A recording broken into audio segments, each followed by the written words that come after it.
Bukas ang Malacanang sa rekomendasyong i-ban o ipagbawal ang Facebook sa bansa. Ito ang posisyon ng palasyo sa pahayag ng Cybercrime Investigation and Coordinating Center o CICC na kinukonsidera nilang i-ban ang Facebook o Meta sa bansa kasunod ng karahasan sa Ateneo de Zamboanga kamakailan.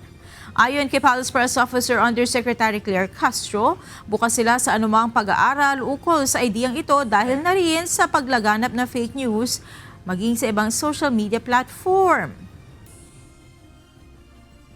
Kailangan din pong pag-aralan kung ito ba'y nakakabuti sa paglaganap ng mga fake news sa ating bansa.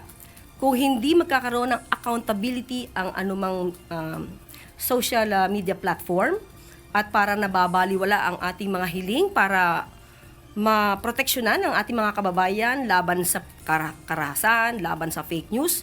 Kung mabagal ang pagtugon, magandang pag-isipan at pag-aralan kung dapat silang manatili na parte ng ating sistema.